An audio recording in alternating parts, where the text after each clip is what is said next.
Tuhan.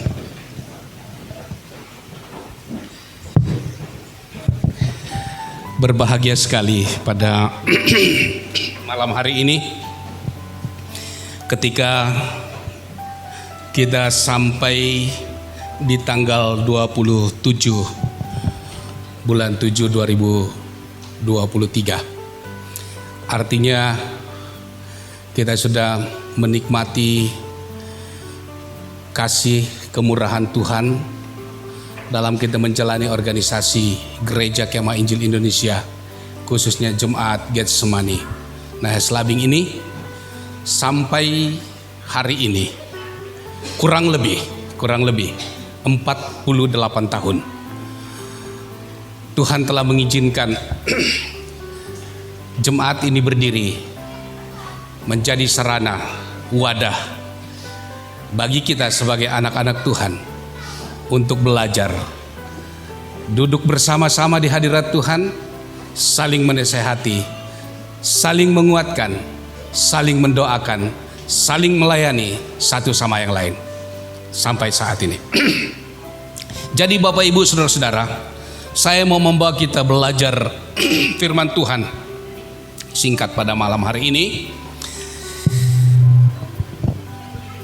di bawah satu tema, gereja yang bertumbuh dan penghambatnya. Gereja yang bertumbuh dan penghambatnya. Jadi gereja itu bertumbuh dan ada penghambatnya. Ya. Sebelumnya kita lebih lanjut, saya mau membawa kita merenungkan apa arti kata gereja. Ya. Secara umum saya mau menyampaikan bahwa gereja adalah tubuh Kristus. Eklesia, ya, yaitu persekutuan orang-orang yang telah ditebus oleh Tuhan. Itu namanya eklesia. Pertama kali di dalam Alkitab menyebut nama jemaat, yaitu eklesia. Orang-orang yang telah ditebus diangkat dari kegelapan kepada terang, menjadi satu perkumpulan yang dinamakan eklesia, itu gereja. Ya. Karena di dalamnya Yesus sendiri menjadi kepala. Jadi kita tahu bahwa kepala gereja adalah Yesus Kristus. Ialah kepala tubuh, yaitu jemaat. Ialah yang sulung, yang pertama bangkit dari antara orang mati, sehingga ia yang lebih utama dalam segala sesuatu. Kolose pasal 1. Jadi kalau kita membaca Kolose pasal 1 ini ayat 17 dan 18, firman Tuhan berkata demikian, ia adalah terlebih dahulu dari segala sesuatu dan segala sesuatu ada di dalam dia. Ialah kepala tubuh, yaitu jemaat. Ialah yang sulung, yang pertama bangkit dari antara orang mati, sehingga ia yang lebih utama dalam segala sesuatu.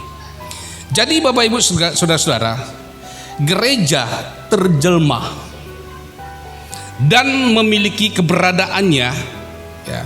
Gereja ada dan memiliki keberadaannya karena Kristus telah mengasihi jemaat dan telah menyerahkan dirinya untuk jemaat. Itu sebab gereja ini ada kedudukannya. Ya. Sejak gereja ada, itu oleh karena ada pribadi-pribadi yang telah ditebus oleh Tuhan Yesus dengan harga yang mahal, yaitu darah Kristus. Efesus 5 ayat 27 sampai ayat 28. Hai suami, kasihilah istrimu sebagaimana Kristus telah mengasihi jemaat dan telah menyerahkan dirinya baginya untuk menguduskannya sesudah ia menyucikannya dengan memandikannya dengan air dan firman, supaya dengan demikian ia menempatkan jemaat di hadapan dirinya dengan cemerlang, tanpa cacat atau kerut atau yang serupa itu, tetapi supaya jemaat kudus dan tidak bercela. Gereja bertumbuh oleh kehidupan Yesus Kristus yang dinamis, bukan statis. Jadi kehidupan Yesus Kristus dia dinamis. Ada gerakan, ada satu kekuatan. Jadi atas dasar ini gereja itu bertumbuh. Ya. Itu sebabnya Paulus mengatakan di dalam Korintus itu, kami adalah ahli bangunan. Dan kami akan menempatkan fondasi itu. Dan di atas fondasi itulah semua anak-anak Tuhan, semua orang-orang Kristen itu membangun imannya di atas dasar itu. Jadi di atas Yesus Kristus gereja ini bertumbuh. Oleh karena Yesus Kristus gereja ini bergerak maju. Ya. Sampai hari ini dan sampai Tuhan Yesus datang kedua kali ke dunia ini. Karena Yesus menguduskannya sesudah ia mencucikannya dengan memandikannya dengan air dan firman. Setelah kita dikuduskan, ini gereja, setelah kita ditebus oleh Yesus Kristus, maka Tuhan yang digambarkan di dalam Alkitab sebagai pengantin laki-laki akan menjemput pengantin perempuan, yaitu gereja. Dan ketika Tuhan Yesus datang kedua kali ke dunia ini, dia mendapat sang pengantin perempuan tanpa cacat dan kerut, dan yang serupa dengan itu. Karena Kristus akan datang untuk mengambil kita, mengangkat kita, supaya dengan demikian ia menempatkan jemaat gerejanya di hadapan dirinya dengan cemerlang tanpa cacat celah. Nah, ini yang menjadi pengharapan kita. Ini yang menjadi pedoman kita. Ini yang menjadi suatu motivasi kita, yang memotivasi kita untuk menjadi penyembah-penyembah Allah yang sejati, menjadi gereja yang bertumbuh, menjadi gereja yang memberkati banyak orang. Jadi Bapak Ibu Saudara-saudara, kelahiran gereja diteguhkan oleh kedatangan Roh Kudus di Kisah Para Rasul 2 ayat 1 ayat sampai ayat yang ke-11, yang juga menyediakan kuasa bagi gereja. Ya, dia memberi kuasa bagi gereja sehingga gereja itu memiliki kuasa untuk memberitakan Injil, untuk mengumandangkan kebenaran Injil itu sampai Yesus Kristus datang. Di dalam Kisah Para Rasul pasal 1 ayat 8 itu, segala kuasa diberikan kepadaku di bumi dan di surga. Pergi jadikanlah segala bangsa murid, baptiskanlah mereka dalam nama Allah Bapa, Anak dan Roh Kudus. Aku menyertai engkau sampai kesudahan alam. Jadi Roh Kudus itulah yang memenuhi kita, yang memperlengkapi kita sebagai gereja Tuhan untuk memberitakan Injil. Nah, kita melihat ada dua gereja, dua macam gereja, ya, dua macam gereja. Kita berbicara masalah gereja itu secara umum tadi, ya, eklesia, orang-orang. Jadi kita melihat sekarang ada dua macam gereja. Gereja yang nampak dan gereja yang tidak nampak. Oke. Jadi gereja yang nampak ialah seluruh orang beriman dari segala zaman yang dengan tulus mempercayai Tuhan Yesus Kristus sebagai Tuhan dan Juru Selamat. Ini gereja yang nampak. Ada gedung gerejanya, ya. Itu gereja nampak. Kalau kita ke sana, oh ini ada gereja denominasinya bermacam-macam. Tidak tahu berapa ribu denominasi gereja yang ada di Indonesia saat ini. Itu adalah orang-orang kudus dari segala zaman sampai hari ini yang membuat satu persekutuan yang dinamakan eklesia, jemaat, gereja. Sehingga kita mengatakan ini gereja Kemah Injil Indonesia, jemaat Getsemani. Dan inilah gereja yang nampak, kelihatan gerejanya. Ya.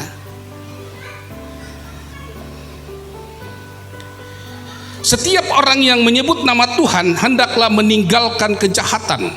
Jadi orang yang masuk di dalam persekutuan ini, yang menyebut nama Tuhan, yang percaya kepada Tuhan, tinggal kejahatan.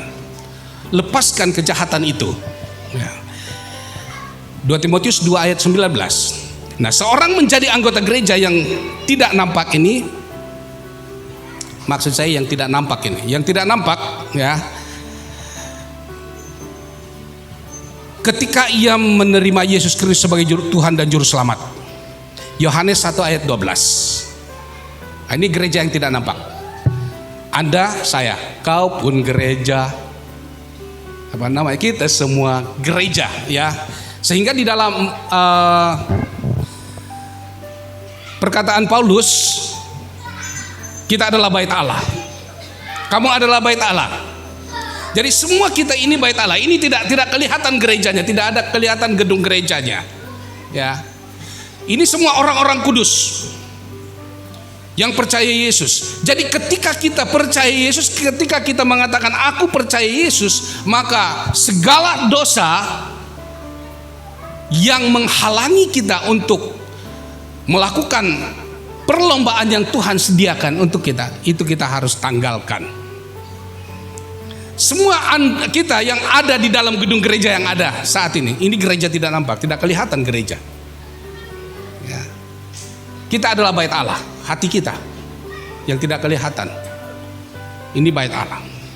Nah kemudian kita melihat gereja yang nampak. Gereja yang nampak itu adalah semua denominasi yang ada, gereja-gereja, kelompok-kelompok, jemaat-jemaat Kristen, berbagai aliran di dunia ini. Di Indonesia sudah berapa banyak aliran, berapa banyak gereja, berapa banyak jemaatnya, bermacam-macam. Itu gereja yang nampak. Kita datang di sana, oh lihat gedung gereja, oh kelihatan ini gereja Kemah Injil, ini gereja GKPB, ini gereja Protestan, ini gereja macam-macam, itu kita sudah lihat. Itu gereja yang nampak. Jadi lain, beda dengan gereja yang tidak nampak. Kita muncul di situ, orang tidak tahu kita ini dari Kemah Injil, ini dari ini, enggak. Ya, tidak kelihatan kita. Kita melihat di sana ada salib, oh puji Tuhan ada salib. Waktu saya merantau dulu Bapak Ibu Saudara, saya orangnya penjahat, tetapi rindu ke gereja. Saya tidak tahu penjahat-penjahat sekarang. Memang Tuhan telah mendesain kehidupan seorang Edison demikian. Penjahatnya luar biasa. Umur 19 tahun Bapak Ibu Saudara, saya ada di kota besar. Ya. Dengan berjalan sendiri dan punya satu komitmen berdiri di atas kaki sendiri. Tidak peduli. Tantangan apa silakan. Itu waktu itu. Jadi sejahat-jahatnya saya. Tapi saya rindu melihat gereja. Begitu saya jalan di kota-kota besar itu, lihat ada gereja. Pokoknya ada salib. Saya katakan puji Tuhan, masih ada orang Kristen di sini. Ya, itu gereja kelihatan, gereja yang nampak. Ada sukacita saya melihat gereja. Ya, jadi kalau saya bandingkan dengan penjahat-penjahat sekarang, ya ada yang tidak pernah ke gereja ya. Jadi apalagi melihat gereja, tidak ada kerinduan melihat gereja. Itu gereja yang nampak. Jadi gereja-gereja sepanjang masa yang telah membuang iman yang telah disampaikan kepada orang-orang kudus, yang dikatakan di dalam Yudas pasal 1 ayat 13, akan digolongkan itu gereja yang murtad. Itu di dalam gereja-gereja tidak ada pemberitaan Injilnya, ya, tidak ada visi dan misinya untuk mengembangkan gerejanya. Jadi Kemah Injil denyutan jantungnya adalah Injil. Itu sebabnya kalau berbicara masalah penginjilan, sebenarnya Pak Edison ini nyaring suaranya. Ya, tadi sayangnya kemarin Pak Edison jadi pimpinan rapat, tidak bisa ngomong besar masalah penginjilan. Karena pimpinan rapat tidak bisa ngomong. Saya yang mimpin rapat. Mestinya gereja Kemah Injil punya daerah penginjilannya mana? Ini yang saya mau tekankan. Di mana daerah penginjilan Kutai Timur? Saya mau tanya. Siapa utusan gereja Kemah Injil Indonesia Kutai Timur di penginjilan? Saya berteriak dengan itu Bapak Ibu Saudara. Sementara jemaat-jemaat ditekankan, hai jemaat-jemaat, ini pos pelayanan umat, pos pelayanan umat, pos pelayanan umat. pos pelayanan umat, kita bangun sampai 100 pos pelayanan umat pun itu bisa. Yang dimaksud oleh Tuhan di sini di dalam Alkitab ini, bagaimana sebuah gereja memiliki visi dan misi untuk memberitakan Injil kepada pribadi. Itu person, jiwa.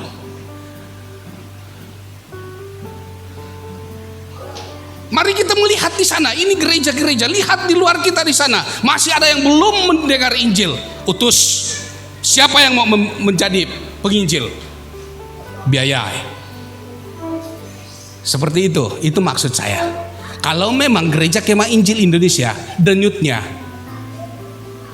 jantungnya itu adalah Injil. Berharap gereja Kemah Injil Indonesia, gereja Kemah Injil Indonesia, Jemaat Getsemani memiliki denyut jantung penginjilan. Amin. Amin. Jangan melihat enak kita di sini, melihat orang di sana itu susah.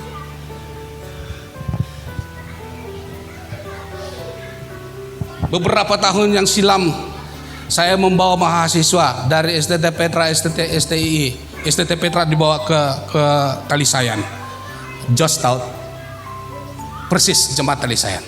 Jemaat Talisayan ada yang 2 kakak, ada yang 1 kakak. Yang anehnya saya bilang dengan gembalanya, jadi kalau kalian beribadah gimana sudah ini? Lampunya lampu yang merah 5 watt di gerejanya itu. Jadi kalau kalian beribadah gimana sudah ini? Saya bilang, ya kalau sudah jemaatnya datang yang 1, ya mari kita berdoa, menyanyi suci-suci. Selesai. Jadi keluar juga air mata saya. Bukan terharu, tetapi memang sedih. Kondisi penginjil-penginjil di sana itu, gembala-gembala di sana itu sangat menderita. Tidak seperti Pak Edison di sini senang. Ya.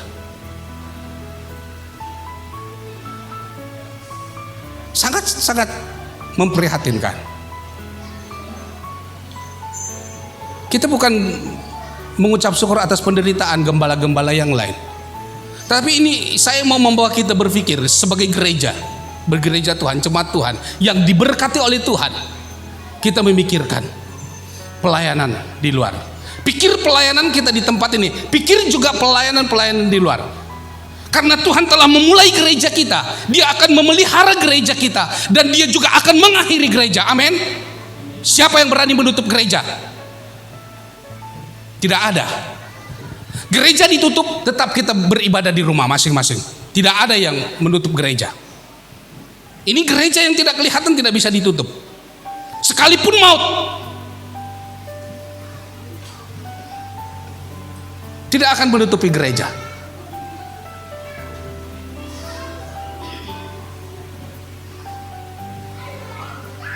Kita mati, kita bersama dengan Tuhan ketika kita sebagai gereja yang tidak kelihatan ini tunduk dan takut kepada firman Tuhan.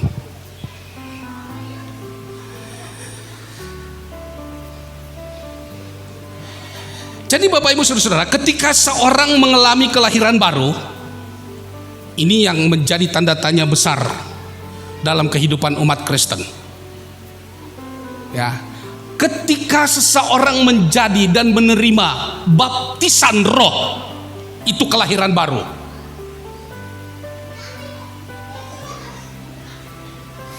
Dia menjadi anggota gereja yang tak nampak, tidak kelihatan. Saya percaya Yesus Kristus sebagai juru selamat jiwa secara pribadi. Jadi secara otomatis dia menjadi anggota gereja, dia menjadi gereja bait Allah yang tidak kelihatan. Nah, setelah itu dia harus segera berusaha melibatkan diri dengan salah satu gereja, ya, dengan salah satu gereja atau denominasi, yaitu satu jemaat orang beriman yang mementingkan firman Tuhan. Saya rasa kita seperti itu. Sejarah gereja kita, ya, sejarah gereja kita seperti pencetus gereja jemaat yang ada di Nahas Labing ini pertama mereka menerima Yesus Kristus, di mana mereka mendengar Injil, mereka adalah gereja yang tidak kelihatan.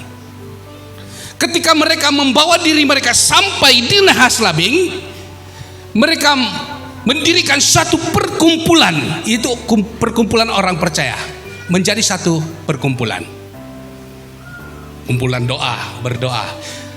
Kemudian berjalan seiringnya waktu menjadi gereja.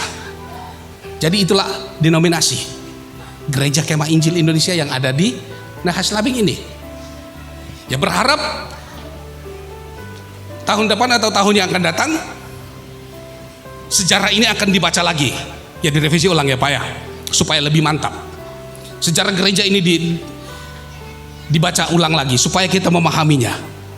Sejak kapan pionir kita menerima Yesus Kristus? Siapa-siapa mereka? Ya. Saat itulah mereka menjadi gereja yang tidak kelihatan. Setelah mereka menjadi gereja, percaya Yesus sebagai juru selamat, mereka menggabungkan diri dengan orang lain ini. Jadilah jemaat Gereja Kemah Injil Indonesia Nahaslabing, yang kita perkirakan, ini diperkirakan kurang lebih tahun 75 jemaat Nahaslabing berdiri. Ini kurang lebih. Ya. Sampai hari ini 48 tahun. Jadi kita bergabung ya. Jadi orang itu bergabung dengan salah satu komunitas, satu jemaat orang-orang beriman yang mementingkan firman Tuhan untuk aktif berperan dalam ibadah, persekutuan, penginjilan, pendalaman Alkitab, dan berdoa. Nah, itulah pentingnya kita berkelompok seperti ini. Ada jemaat di dalam ini gereja ini, jemaat ini dalam persekutuan kita percaya kepada firman Tuhan. Oke, tunduk kepada otoritas firman Tuhan. Ya dan amin. Kita bersama-sama melayani. Kita bersama-sama beribadah kepada Tuhan dalam persekutuan. Kita sama-sama menginjil dengan keberadaan kita masing-masing. Kita memahami Alkitab, pendalaman Alkitab, dan dalam perkumpulan ini kita berdoa bersama-sama. Itulah gereja yang kelihatan. Terjadilah itu. Gereja Kemah Injil Jemaat Getsemani Nahaslabing hari ini. Jadi kita semua yang ada di sini orang-orang yang tahu melayani. Amin. Yang tahu berdoa. Amin. Ada yang tidak pintar berdoa ini. Kalau enggak belum bisa berdoa, tulis nama, kita buat satu les doa. Sekadar berdoa. Berdoalah, Bapa kami yang di surga, dikuduskanlah namamu, datanglah kerajaanmu di bumi seperti di surga, bla bla bla bla bla bla bla. Gitu kan, itu doa yang diajarkan oleh Tuhan. Ya. Jadi di dalam inilah kita belajar bersama-sama dengan firman Tuhan, belajar memuji Tuhan, bersama-sama kita melayani Tuhan, bersama-sama kita menyokong pelayanan pekerjaan Tuhan dengan keberadaan kita. Ini adalah tanggung jawab yang diajarkan Alkitab kepada kita. Janganlah kita menjauhkan diri dari pertemuan-pertemuan ibadah kita seperti dibiasakan oleh beberapa orang, tetapi marilah kita saling menasehati dan semakin giat melakukan menjelang hari Tuhan yang mendekat. Ibrani pasal 10 ayat 25. Jangan seperti yang dibiasakan oleh beberapa orang, menjauhkan diri dari perhimpunan orang-orang banyak. Ujung tahun baru ada. Dari Januari sampai Desember, di mana mereka? Kalau ditanya, saya adalah orang Kristen. Ini yang dikatakan. Apakah itu ada kelahiran baru atau bagaimana?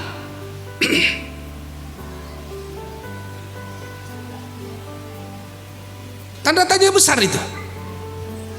Benar-benarkah mereka menerima Yesus Kristus sebagai juru selamat, atau sebatas mereka hanya tahu tentang Yesus? Iblis pun tahu tentang Yesus, tetapi dia bergetar. Jangan sampai kita sebagai anggota jemaat Tuhan di Nahas Labing ini sebatas kita tahu tentang Yesus, tetapi tidak menerima Yesus Kristus sebagai juru selamat pribadi. Bapak Ibu Saudara-saudara, gereja terutama adalah tubuh Kristus. Kita adalah tubuh Kristus. Ya, kita ini adalah tubuh Kristus. Afirmasi Alkitab mengatakan bahwa kasih Kristus kepada gereja yang membuat dia mati di salib. Kasih Kristus dinyatakan kepada gereja. Itu sebabnya dia mati di kayu salib. Maksudnya Yesus mati di kayu salib menebus kita semua, Pak Pendeta, semua kita yang ada di dalam gedung gereja ini, dalam perkumpulan orang-orang percaya ini. Kita dikasih Tuhan. Jika Kristus sedemikian mengasihi gerejanya, kita pun harus mengasihi gereja. Kalau kita dikasihi oleh Yesus Kristus, kita sebagai orang-orang yang telah ditebus harus sepantasnya lah kita mengasihi perkumpulan ini. Amin. Sepantasnya melayani Tuhan bersama-sama, mendukung pelayanan pekerjaan Tuhan bersama-sama, bersama dengan badan pengurus jemaat. Ada badan pengurus jemaat yang tidak menaruh hatinya kepada pelayanan pekerjaan Tuhan. Di mana kita tahu dari tanggung jawabnya dalam pekerjaan, kita sudah melihat bahwa hatinya belum dia taruh sepenuhnya kepada pelayanan yang ada.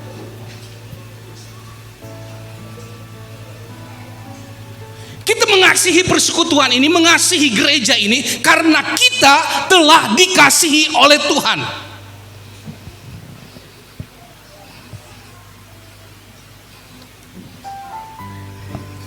Dengar baik-baik ini penjelasan firman Tuhan. Jangan malam ini dengar keluar dari sebelah sini. Mama saya paling jengkel dengan saya dulu. Kalau dia nasihati saya, Edison, jangan kamu berkelahi. Jangan kamu berkelahi. Hari ini tidak berkelahi, besok berkelahi. Pulang di adik saya yang dua ngasih tahu, itu Edison itu kelahi di sekolah tadi, ambil lagi rotan pak lagi.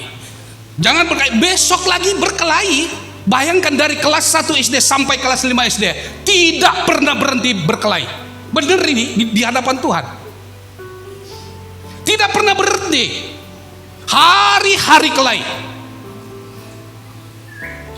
Lalu orang tua saya katakan, kamu ngomong sebelah kanan, keluar sebelah kiri.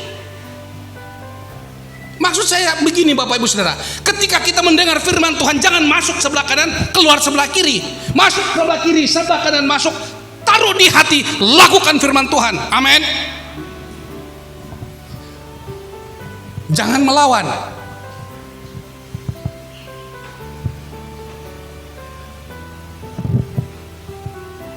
Kalau seperti itu kehidupan kita Bapak Ibu Saudara, peduli dengan persekutuan ini, maka gereja jemaat Nahas Labing ini, jemaat Getsemani ini, cepat atau lambat kita adalah agen pembaharuan itu. Amin. Kalau kita memperhatikan perkembangan jemaat ini, kita agennya, kita agen solusinya.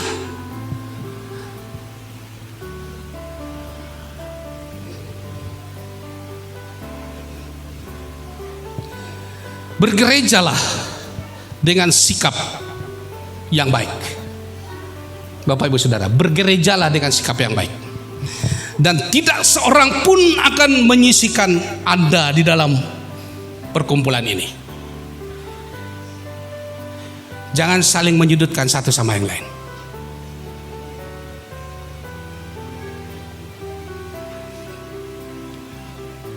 Pertama, sejarah tercetusnya ulang tahun yang ke-47, ya, melihat sejarah yang ditulis, foto-foto yang dibuat oleh penasehat kita, ketua penitia waktu itu, berebut orang menjadi pioner. Iya kan? Berebut menjadi pioner. Pak Pendeta ini pioner. Nih, keturunanku pioner. Nih.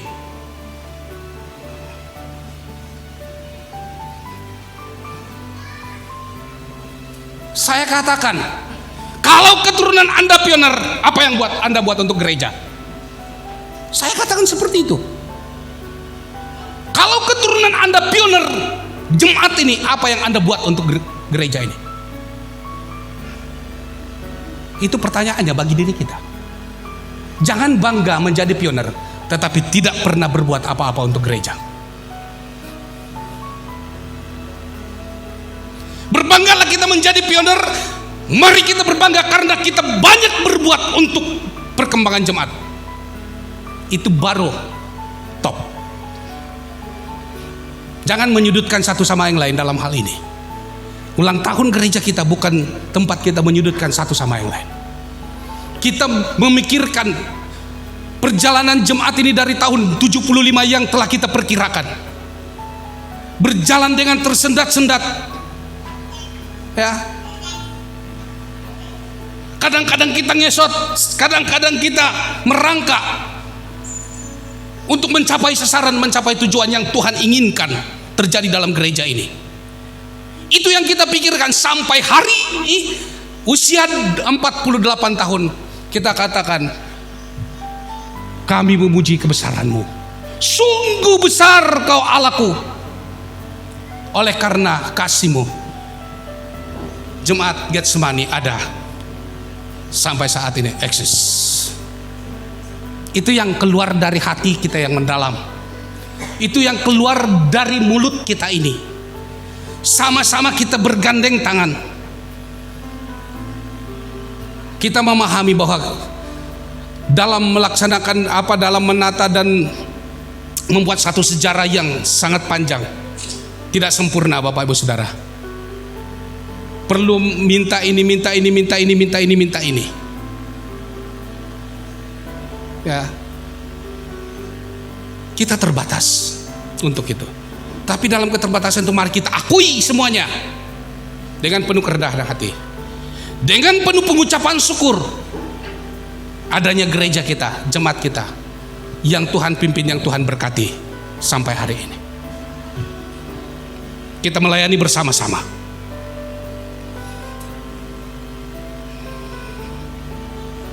Kita dalam gereja itu kita berusaha beribadah. Kita berusaha bersekutu. Kita berusaha untuk menginjil.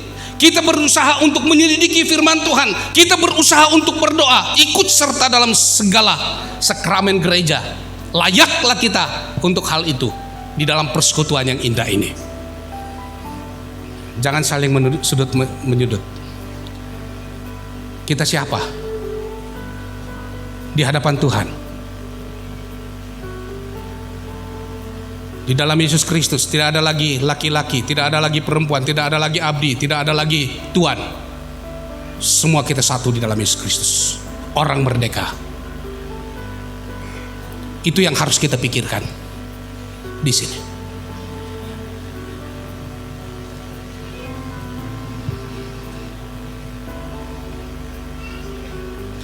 Karena menjadi anggota dari satu gereja tertentu tidak otomatis menyelamatkan kita. Kita melibatkan diri ke dalam suatu gereja justru karena kita telah diselamatkan dan memiliki kerinduan untuk taat. Ya. Menjadi anggota gereja, saya orang Kristen dalam bahasa lainnya. Saya ini adalah orang Kristen. Belum tentu pengakuan kita masuk dalam gereja itu menyelamatkan kita.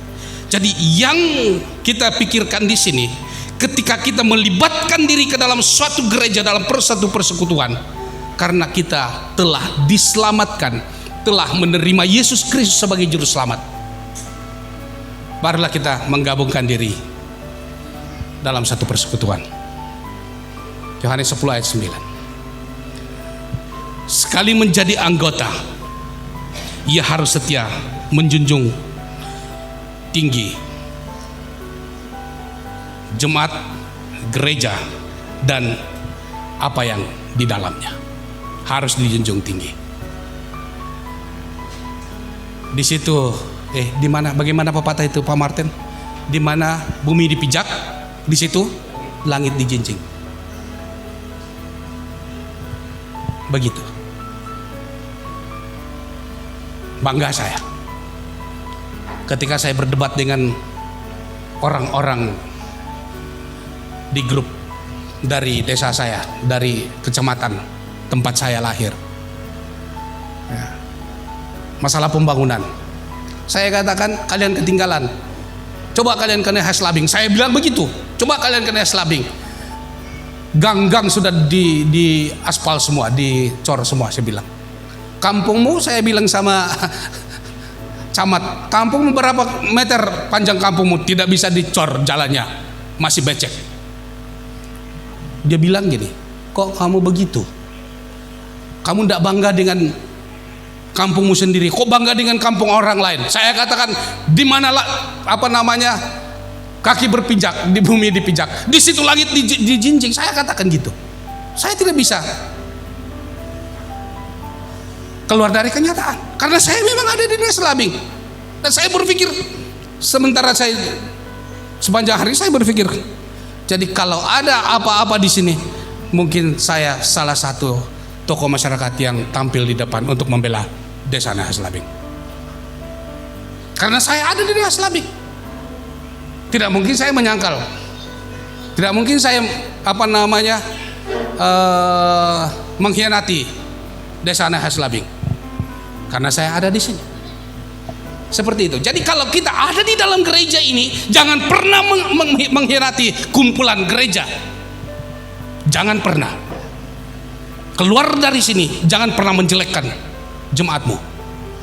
Jangan pernah menjelekkan badan pengurusmu. Jangan pernah menjelekkan sang pendetamu. Karena sang pendeta gereja tidak beres, bukan begitu. Karena hatimu tidak beres, gereja tidak beres.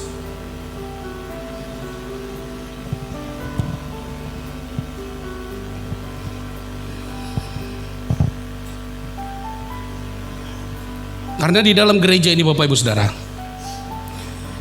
kita banyak kesempatan untuk melayani dalam gereja.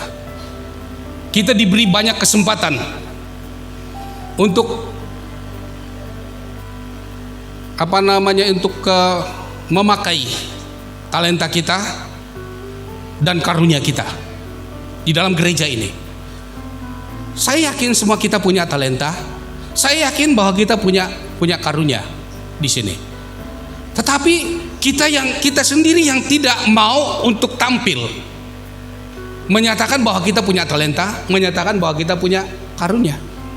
Kita menutupi diri, kita tidak mau melayani. Kita tidak mencintai gereja, kita tidak mencintai pelayanan pekerjaan Tuhan, karena kita mau bebas dengan keinginan kita sendiri, bebas lepas dari pelayanan-pelayanan yang ada di dalam gereja. Kalau begitu sifat kita, kapan gereja Kemah Injil Indonesia, Jemaat Nehas Labing menjadi saluran berkat bagi banyak orang? Sampai kapan? Jadi di dalam jemaat kita yang sangat kecil ini, peluang untuk melayani itu sangat besar. Banyak peluang melayani. Mari bergandeng tangan untuk melayani Tuhan.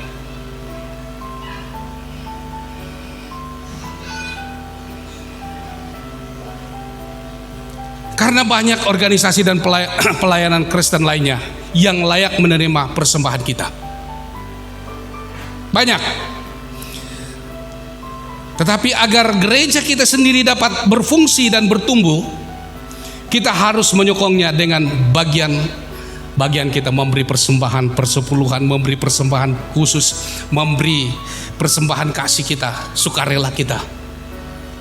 Ya, luar biasa loh. Saya bukan jempol kaleng-kalengan dengan kita sebenarnya ini di sini, Bapak Ibu Saudara. Ya, ketika kita digerakkan untuk sesuatu, kita bergerak. Perjalanan tim kita ke tempat Pak Jose ada. Itu di luar dugaan saya. Kita bisa mengumpul dana seperti itu. dengan luar biasa. Dan itu jangan di cut itu. Semangat yang seperti itu jangan di cut. Harus maju. Ya, memang di dalam, sekali lagi, di dalam jemaat kita membutuhkan duit untuk meneruskan perjalanan ini, organisasi kita. Ingat bahwa kita adalah agen Tuhan untuk menjadi saluran berkat bagi orang. Amin.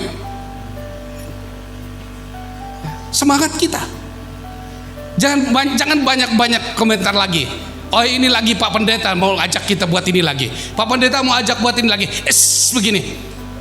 Kalau Tuhan tidak melepas genggamnya kepada kita, maka kehidupan keluargamu akan kesulitan.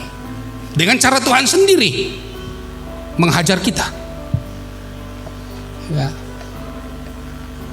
Makanya melayani Tuhan jangan kita banyak komentar dengan apapun. Kalau kita tidak mampu, katakan dengan Tuhan, Tuhan engkau tahu hatiku, engkau tahu keberadaanku. Jangan komentar Pak Martin ketua pembangunan, ini Pak Martin ketua pembangunan hari-hari mau aksi dana lagi. Jangan komentar itu. Sukacitamu, ayo silakan lakukan. Karena kita adalah tubuh Kristus. Kita adalah gereja Tuhan. Karena di dalam gereja ini banyak peluang untuk kita melayani. Melayani untuk orang di dalam, melayani untuk orang di luar. Itu luar biasa. Kita menjadi saluran berkat bagi orang.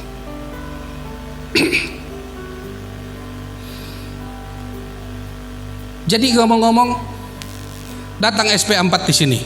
Bangga kita. Kita layani SP4 dengan layanan yang luar biasa. Apa bilang mereka? Bu, pergi lagi kalian ke tempat kami. Baru kami buat lagi seperti ini untuk kalian. Terlambat. Mau kita bilang begitu? Baru kita buat seperti ini untuk kalian. Bu bilang sama mereka terlambat. Itu gurau saya. Tapi dari satu sisi saya mau mengatakan, Bapak Ibu Saudara, jangan sampai kita dikatakan terlambat untuk berbuat yang baik dalam pelayanan. Jangan.